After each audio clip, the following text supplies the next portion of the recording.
Assalamualaikum warahmatullahi wabarakatuh. Alhamdulillah, alhamdulillahilladzi arsala rasulahu bil huda wa dinil haq liyudhhira ala dini kullihi wa kafa billahi syahida. Asyhadu an la ilaha illallah wahdahu la syarikalah wa asyhadu anna Muhammadan abduhu wa rasuluh. Amma ba'du. Kawilujengan katentreman saha karajan mugi tansah kasarira dumateng panjenengan sedaya dalasan kula. Amin.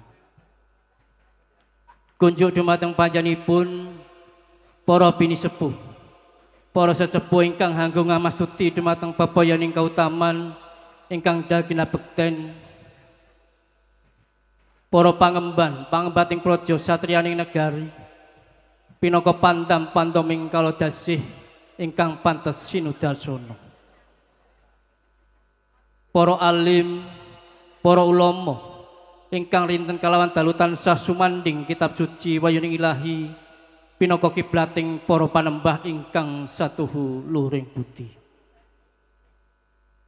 Para tamu sinedhan kakung mewah putri ingkang satuhu kinurmatan. Kula nuwun nunggih kepareng matur dumateng panjenenganipun Bapak Partono pinangka sulih sarira saking panjenenganipun Bapak Sugiyanto sekalian garwa ingkang winengku ing pakurmatan. Kula ingkang kadhawuh matur saking panjenenganipun Bapak Sardi sekalian garwa saking Dukuh Patukan RT sekawan RW Gangsal Sawahan Ngemplak Kabupaten Boyolali. Hanamung saderipun kula lajeng ngamatur menggah menapa ingkang dados wigatining sedya keparengna kula ngaturaken puja puji dalasan syukur wonten ngarsa dalem Allah Subhanahu wa taala awit lampah kula sak pangombyong dipun keparengaken wilujeng ngantos ing papan pahargyan miki kanthi pikantuk karahajan. Panyuwun kula mugi Allah ingkang Maha Asih ugi tansah paring katentreman lan karahayun dumateng panjenenganipun Bapak Sugiyanto sak kula wangsa. Atur ing salajengipun kula ugi ngaturaken salam taklim kawilujengan saking panjenenganipun Bapak Sardi sekalian garwa kanthi wasilah Assalamualaikum warahmatullahi wabarakatuh.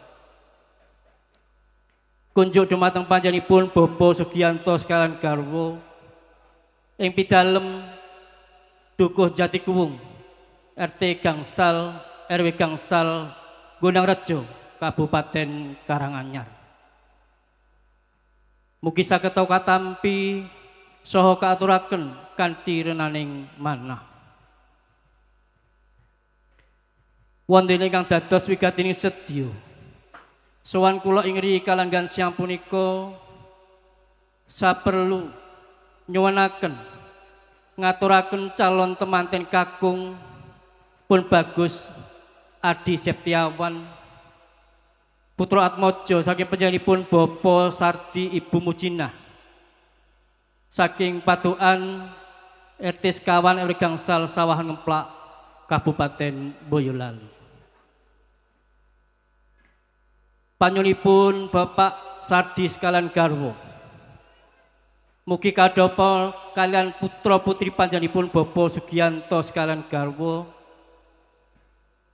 ingkang sesilih pun Roro Ayu Eta Nurkolis Sarinana Prawinda ing pidalem Dukuh Jatikuwung Ler RT sekawan RT Gangsal RW Gangsal Gondangrejo Kabupaten Karanganyar.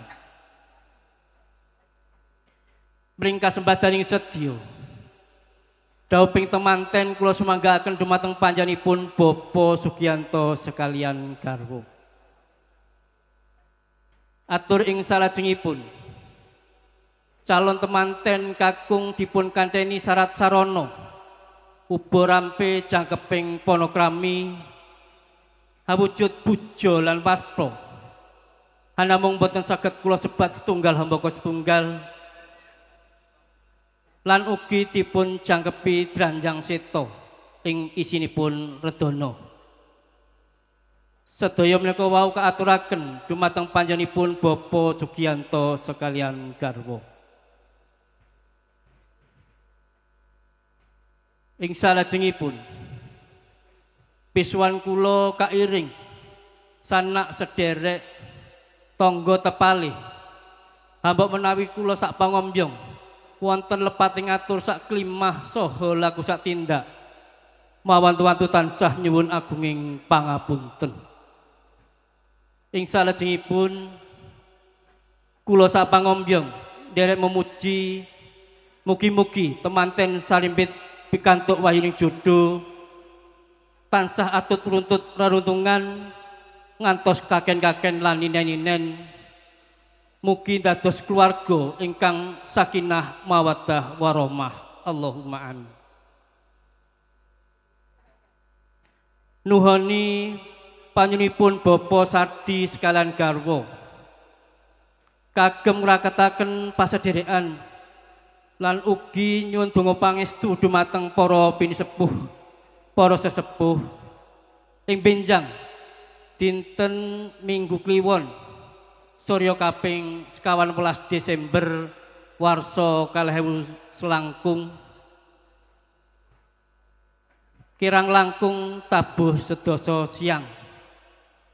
Bapak Sardi sekalian Ibu badhe nglarepaken putra temanten kekalih saperlu badhe dipun tepangaken kaliang sanak sederek tangga tepalih wonten ing dukuh padukan RT sekawan RW Gangsal Sawahan Ngemplak Kabupaten Boyolali. Para tenggah tamu sinidan kagung miwah putri ingkang satuhu kinurmatan saparipurnanipun adicara ing siang punika mangke keparono kula sak pangombyong nyuwun idi palilah pamit wangsul nyuwun donga pamuji mugi-mugi lampah kula sak pangombyong mangke saking dalem pahargan miki tansah manggih rahayu wilujeng nderek ing sambi kala. Kula kinten cekap semanten anggen kula matur pinangka suliatur saking panjenenganipun Bapak Sardi sekalian garwa wonten kiranging samudayanipun tansah nyuwun agunging pangapunten.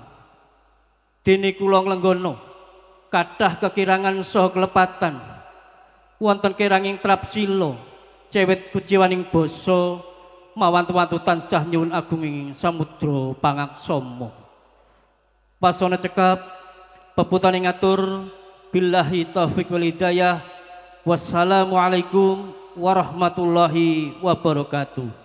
Nuwun, nuwun, matur nuwun.